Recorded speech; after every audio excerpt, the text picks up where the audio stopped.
Welcome back to In the Kitchen with Grace. Today we're doing another old-fashioned style recipe. This is definitely a comfort food. It happens to be a rainy outside. This is great for a fall or winter soup recipe. I also like to call this feel better soup because we're putting 3 ingredients in there that are really good at helping to boost your immune system. They're packed with nutrients. So this is a small batch recipe. I am making this for just me, for one person, and I'm going to put the recipe and instructions in the description below. You can make a much bigger batch of this for a family dinner, which is great on the weekends, especially in the fall and the winter as the weather's getting colder. So keep that in mind when you're looking at the ingredients. The ingredients I am listing is just for one person's serving. So if you're going to make it for 4 or 6 people, make sure you increase the ingredients by that amount. All right, so I have got myself a smaller medium-sized saucepan, and I love this recipe potato soup because it's a great way to use up leftover potatoes, and you can use either cubed potatoes or mashed potatoes. Mine happen to be mashed. Actually, they're kind of chunky mashed potatoes, which is perfect for the potato soup. If you need to cook your potatoes, go do that first. Get them thoroughly cooked through when they're soft, and then dice them up into smaller chunks.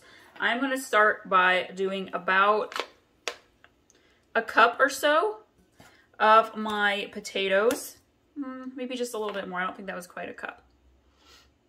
And honestly, this will make enough for 2 people if you both are only going to eat a little bit. So it makes about 2 to 3 cups total. So it's just nice to have. I like to make this batch, and then I usually will eat it. There's enough for me to eat for one leftover at lunch the next day. And then I'm going to grab my minced garlic. And you want about a teaspoon. You don't want a ton, but 1 teaspoon of garlic, y'all. This is why I call it feel good soup, feel better soup, because the minced garlic and our onion and our peppers, bell peppers, they're packed with antioxidants, which helps you if you're feeling a little under the weather. So I have red onion. You could use like yellow sweet onion as well.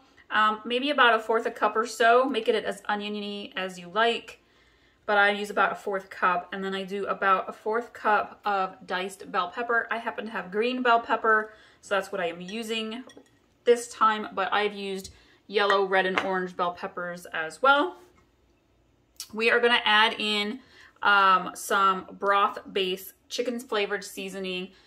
If you have chicken broth, I prefer to use chicken broth straight up and not add in the milk, but the recipe I'm going to do today, because I don't have chicken broth, I'm going to do 2 to 3 cups of milk and 1 solid tablespoon or so of my chicken broth seasoning.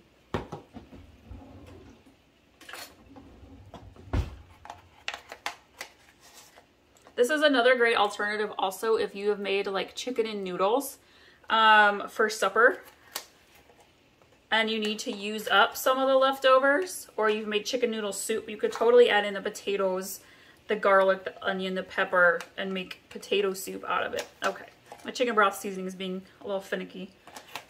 Let's scrape together a little bit more. There we go. That's about a tablespoon or so. And then I'm going to go ahead and add in my milk.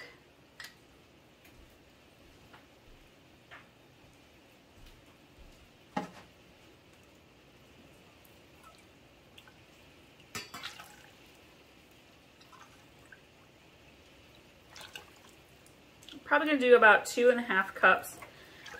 Because we're going to add noodles, and when you cook the noodles, it absorbs some of the moisture. So you want to make sure that you have enough in there. And we're going to add in some onion and herb seasoning, just a little more flavoring. Some Italian seasoning. All about the flavor.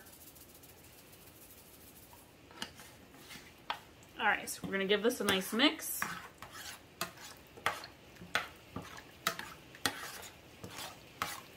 And then I'm going to use elbow macaroni. Use up the pasta that you have on hand.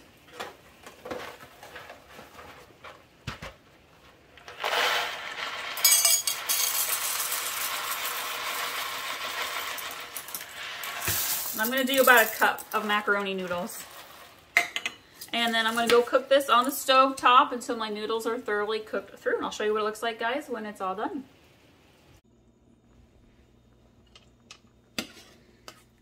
I'm giving our potato macaroni soup a stir. And as you can see, we only put in 2.5 cups of milk. And once you start it cooking, it really feels like it makes a lot more to me than what 2.5 cups sounds like. So again, this is the small batch version.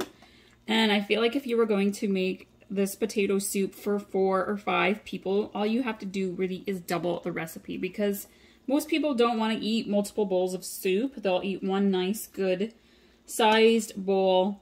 And it does really kind of go far. I guess that's kind of why it's an popular old-fashioned recipe. I know my grandma and great-grandma used to make this potato soup all the time.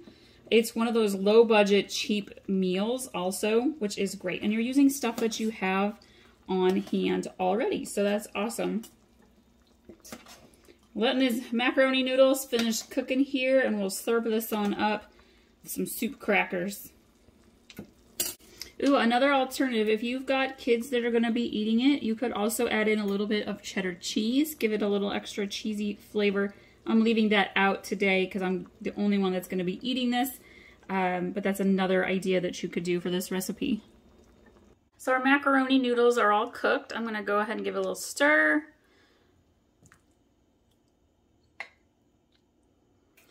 And there we have our nice, hearty, cozy, comfort potato macaroni. You could again sprinkle some Parmesan or some cheddar cheese on top. And I have some soup crackers with it. Dinner rolls go great with it as well. Thank you all so much for joining us today. And I know you'll enjoy this hearty, comforting soup recipe as well. We'll see you guys next time.